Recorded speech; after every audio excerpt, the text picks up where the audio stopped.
지금 시각 6시 27분 지나고 있습니다.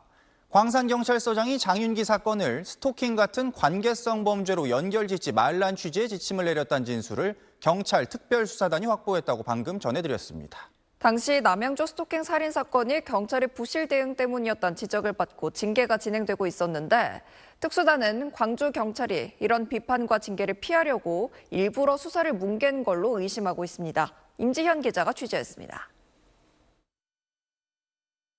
경찰 특별수사단은 지난 5월 5일 장윤기가 저지른 고 이채원 양 살인 사건이 발생한 시점에 주목하고 있습니다. 앞서 지난 3월 14일 남양주 스토킹 살해범 김훈은 과거 교제했던 20대 여성을 퇴근길에 흉기로 무참히 살해했습니다. 당시 피해 여성은 김훈에게 위치 추적까지 당해 여러 차례 신고했지만 경찰의 부실 대응 속에 목숨을 잃었습니다. 이재명 대통령은 경찰을 공개적으로 질타했고 피해자의 긴급 요청에도 불구하고 안이한 대응 때문에 끔찍한 범죄를 막지 못한 게 아닌가. 같은 비극이 재발하지 않도록 엄정하고 빈틈 없는 제도 보완도 서둘러 주기 바랍니다.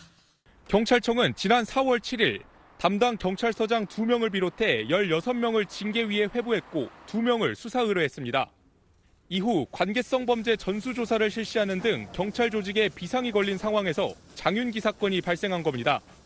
특수단은 장윤기 사건 수사 당시 광산서장이던 김경무관이 이 같은 분위기를 고려해 조심해야 한다는 취지로 수사팀에 말했다는 진술을 확보한 걸로 SBS 취재 결과 파악됐습니다.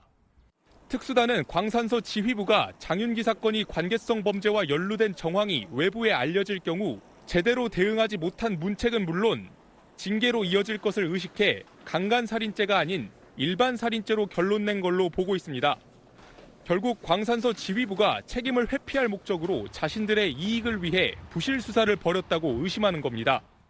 경찰은 광산서장 사무실과 휴대전화 등을 압수해 관련 정황을 확인하는 한편 조만간 김경무관을 불러 의혹을 추궁할 계획입니다.